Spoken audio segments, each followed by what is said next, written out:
बाप उस अजीम हस्ती का नाम है ना। जी जी जी।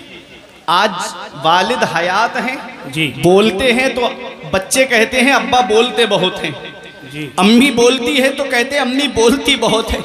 और जब उन्हीं का इंतकाल हो जाए तो औलाद जनाजे की चारपाई पे आके कहती है अब्बा बोलते क्यों नहीं, अम्मी बोलती क्यों नहीं। याद रखना नौजवानों, बाप आंगन में लगे हुए पेड़ की तरह होता है। ये उलमा से पूछो आप, ये जिम्मेदार उलमा असातिज़ा यहाँ बैठे हुए हैं, ये बताएंगे तुम्हें बाप आंगन में लगे हुए पेड़ की तरह होता है। जब शिद्दत की गर्मी पड़ती है, जब शिद्दत की धूप पड़ती है, जब गरम गरम लू के थपेड़े होठों को खुश्क कर देते हैं, ऐसे आलम में सबसे बेहतर और मुनासिब साया दरख्त का साया माना जाता है। औलाद पेड़ के नीचे बैठ जाए तो सुकून मिल जाता है, बूढ़ा पेड़ के नीचे बैठे तो सुकून मिल जाता है, जवान पेड़ के नीचे बैठे तो सुकून मिल जाता है। हमारे बुजुर्गों ने फरमाया बाप आंगन में लगे हुए पेड़ की तरह होता है। दोपहर में पेड़ के पत्ते तोड़ कर देखना, पेड़ के पत्ते ऊपर से गर्म होते हैं लेकिन नीचे बैठने वाले को छांव पहुंचाते हैं, नीचे बैठने वाले को साया पहुंचाते हैं। बाप आंगन में लगे हुए पेड़ की तरह होता है जो खुद तो धूप में जलता रहता है मगर अपनी औलाद को साया देता है, जो खुद तो परेशानी उठाता है लेकिन औलाद तक परेशानी आने नहीं देता। अरे ये फलों का ठेला लगाने वाला एक बाप ही तो है, ये नकीब अहले सुन्नत भाई हसन रज़ा यहाँ तशरीफ फरमा है। आप इनसे पूछो, ये अक्सर प्रोग्रामों में रहते हैं। जब आदमी रात के 2 बजे के बाद में बाहर निकलता है ना तो ऐसी शिद्दत की नींद आती है कि आंख खोलना दुश्वार हो जाता है।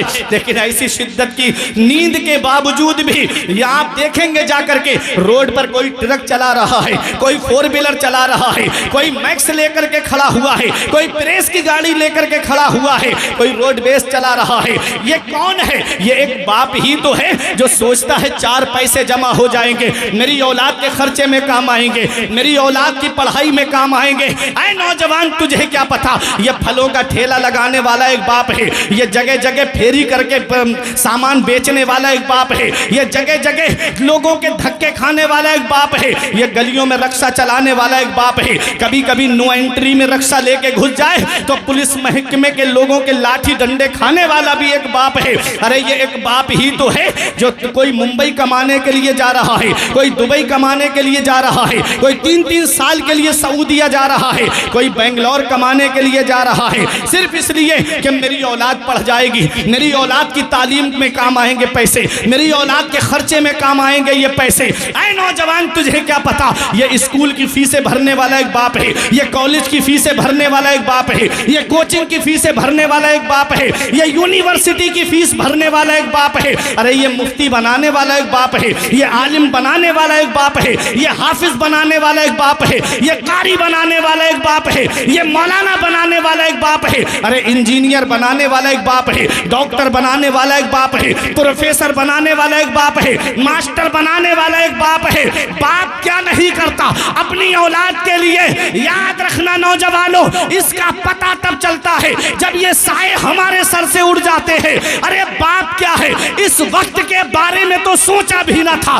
बेटों से ज़ईफ़ी में हुई खत्म रसाई, घर बार तो बांट लिए, शौक से फुरकान, हिस्से में किसी के मगर माँ नहीं आई। वक्त ठुकरा देगा एक दिन मेरी सारी ये कुर्बानियां, दामने उम्मीद में फकत नाकामियां रह जाएंगी। शादियों के बाद तो बेटे अलग हो जाएंगे, बाप के हाथों में फकत बैसाखियां रह जाएंगी।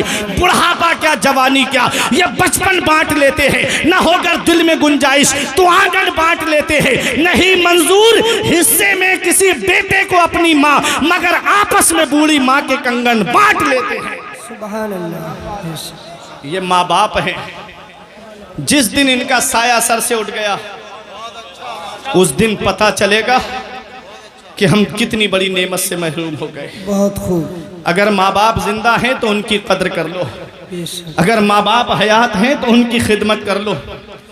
जिस दिन माँ बाप की चारपाई घर से उठ गई उस दिन कोई दुआ देने वाला नसीब नहीं होगा। याद रखना, बाप क्या है इसका पता हमें तब चलता है जब हम खुद बाप बनते हैं।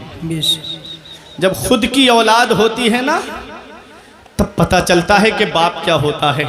आज हमारी औलाद को रात में बुखार आ जाए ना पूरी रात की नींदें उड़ जाती हैं हमारी, पूरी रात बैठ कर के बच्चे के सरहाने गुजार देते हैं। अगर सिरौली के डॉक्टर से फ़ायदा नहीं होता तो किछा लेके जाते हैं, किछा के डॉक्टर से फ़ायदा नहीं होता तो कोई बरेली में लेकर के जाता है, कोई दिल्ली एम्स वगैरह में लेकर के जाता है। क्या कहता है डॉक्टर साहब, ज़मीन बिके तो बिक जाए, मकान बिके तो बिक जाए, प्रॉपर्टी बिके तो बिक जाए, सरमाया चला जाए, लेकिन मेरी औलाद को कुछ नहीं होना चाहिए। अरे नादान, तुझे क्या पता, आज तेरी औलाद बीमार पड़ी, तू परेशान हो गया।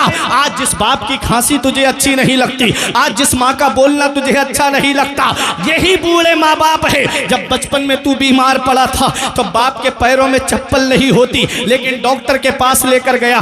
माँ ने अपनी चादर अपनी औलाद को सर्दी में उड़ा दी, खुद तो ठिठरती रही, लेकिन अपनी औलाद को सर्दी नहीं लगने दी। बारिश आ गई, वालिद ने छाता औलाद के ऊपर कर दिया, खुद तो भीगता रहा, लेकिन अपनी औलाद को भीगने नहीं दिया। आज वही माँ बाप बूढ़े हुए, उनके बिस्तर हमने घर से बाहर कर दिए। हमारे बच्चे शॉपिंग मॉल से कपड़े खरीदे, हमारे माँ बाप पुराने कपड़े पहन के अल्लाह का शुक्र अदा करें। हमारे बच्चे ईद के मौके पे सिवई खाएं, हमारे माँ बाप हमारे बच्चों का चेहरा देखें। क्या इसी दिन के लिए माँ बाप औलाद को जवान करते हैं? क्या इसी दिन के लिए माँ बाप औलाद को पालते हैं? क्या इसी दिन के लिए माँ बाप ने रात की नींदें कुर्बान की थी? याद रखना प्यारे मुसलमानों, धूप कैसी भी हो साया नहीं खोने देता, राह कैसी भी हो बेबस नहीं होने देता। बेच के अपना लहू चाहे वो रोटी लाए, बाप औलाद को भूखा नहीं सोने देता। नारे तकबीर, नारे रिसालत, नारे गौसियत, अज़मत वालिदैन। माँ बाप अल्लाह की बहुत बड़ी नेमत है।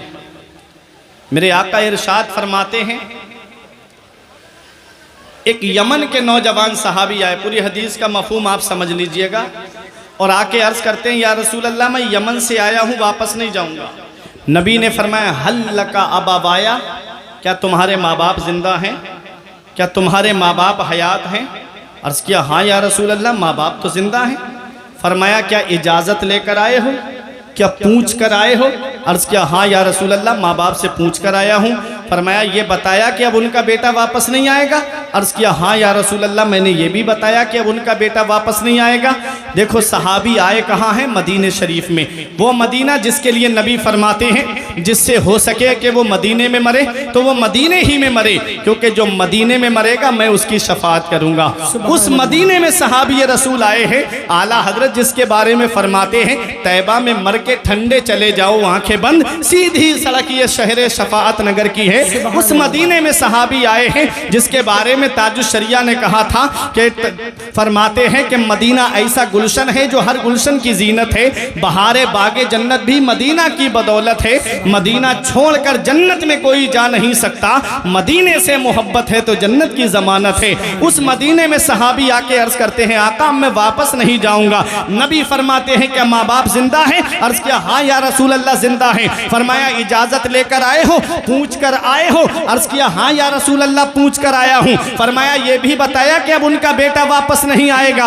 अर्ज करते हैं, हाँ या रसूल अल्लाह मैंने ये भी बताया। नबी फरमाते हैं, जब तुमने ये कहा उनका बेटा वापस नहीं आएगा तो उनका हाल कैसा था? वो हंस रहे थे कि रो रहे थे? सहाबी रो के अर्ज करते हैं, या रसूल अल्लाह जब मैंने ये कहा कि मैं अब वापस नहीं आऊंगा, अपने बेटे का आखिरी बार चेहरा देख लो, जब मेरे माँ बाप मेरे गले लग के फूट फूट के रो रहे थे, मेरे माँ बाप की आंखों में आंसू थे। नबी तशरीफ फरमा थे, जलाल में आ गए, आका उठ के खड़े हो गए, इरशाद फरमाते हैं, इरजे इलैहिमा फअदहिकहुमा कमा अबकैतहुमा। ए मेरे सहाबी वापस चले जाओ, जहां से आए हो वहीं लौट के चले जाओ, और जैसे माँ बाप को रुला के आए हो वैसे उन्हें हंसा दो, वो यमन में खुश हो जाएंगे, तेरा नबी तुझसे मदीने में राजी हो जाएगा। सुभान अल्लाह, सुभान अल्लाह। ओ माँ बाप को सता करके उम्रे के टूरों पे टूर करने वालों, ओ माँ बाप को सता करके बगदाद के चक्करों पे चक्कर लगाने वालों, ओ माँ बाप को सता करके इधर माँ बाप एक एक पैसे की दवाई के लिए परेशान है और बेटा अजमेर की बड़ी डेग में पैसे डाल कर आ रहा है। याद रखना, नबी फरमाते हैं, जिससे उसके माँ बाप राजी है उससे अल्लाह राजी, उसका रसूल राजी, और जिससे माँ बाप नाराज है उससे ना अल्लाह राजी ना उसका रसूल राजी। अरे घर में रूठे हुए माँ बाप को मना लो, वो हाथ उठा के दुआ कर देंगे। नबी फरमाते हैं माँ बाप की दुआ औलाद के हक में ऐसे कबूल होती है जैसे नबियों की दुआ उम्मत के हक में कबूल होती है। सुभान अल्लाह, जिंदाबाद जिंदाबाद। नबियों की दुआ रद्द नहीं होती है, ऐसे ही माँ बाप की दुआएं रद्द नहीं होती है। अगर कारोबार में बरकत नहीं होती तो माँ बाप से दुआएं लो, अगर घर में बरकत नहीं होती तो माँ बाप से दुआएं लो, अगर जिंदगी में सुकून नहीं है तो माँ बाप से दुआएं लो। मेरे सर से मेरी सारी मुसीबत टाल देती है मेरी माँ, मेरे दामन में दुआएं डाल देती है। परेशान हो अंधेरों से तो जाओ माँ के कदमों में, वो जब चाहे मुकद्दर में उजाले डाल देती है। सुभान अल्लाह, सुभान अल्लाह। माँ जिंदाबाद बाप जिंदाबाद। अल्लाह की बहुत बड़ी नेमत है। सरकार गौसे आजम अपनी माँ को छोड़कर जा रहे हैं। नबी ने फरमाया 3 एहसान माँ के ऐसे हैं कि औलाद पूरी जिंदगी माँ की खिदमत करे तब भी माँ के एहसानों का बदला नहीं चुका सकती। पहला एहसान कि वो 9 महीने अपने शिकम में रखती है, कितनी परेशानियां उठाती है, कितनी दिक्कतें उठाती है। दूसरा एहसान ये है कि माँ औलाद को जन्म देती है, कितनी परेशानियां। बाज औरतों का तो बच्चे की विलादत के वक्त में इंतकाल हो जाता है, पैदाइश हो जाती है बच्चे की तो ऐसा होता है जैसे गोया कि उसको नई जिंदगी मिली है। तीसरा एहसान माँ का यह है कि वो 2 साल तक अपना खूने जिगर औलाद को दूध की शक्ल में पिलाती है। ये 3 एहसान ऐसे हैं, औलाद पूरी जिंदगी माँ की खिदमत करे तब भी इन एहसानों का बदला नहीं चुका सकती। बात समझ में आ रही है? जरा मोहब्बत से बोलेंगे हाथ उठा के सुभान अल्लाह, सुभान अल्लाह। तवज्जो से सुनिएगा।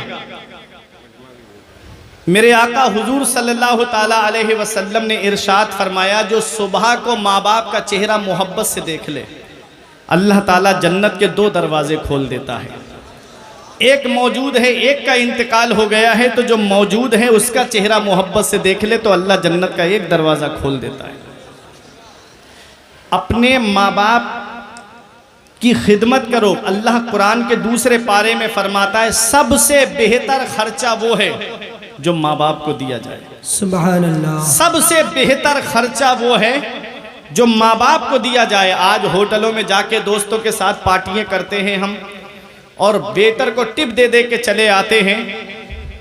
अल्लाह का कुरान कहता है सबसे बेहतर खर्चा वो है जो माँ बाप को दिया जाए। 500 रुपये कमाते हो, 100 रुपये माँ बाप को खर्चे के लिए दे दो, वो हाथ उठा के दुआ कर देंगे। ये 400 रुपये में अल्लाह इतनी बरकतें अता फरमाएगा कि तेरी नस्लें खाएंगी तब भी वो बरकत ख़त्म नहीं होगी। सुभान अल्लाह, सुभान। लेकिन औलाद की वजह से जिस घर में माँ बाप की आंखों से आंसू निकलते हैं अल्लाह उस घर से सुकून उठा लेता है, अल्लाह उस घर से बरकतें उठा लेता है, अल्लाह उस घर से रहमतें उठा लेता है।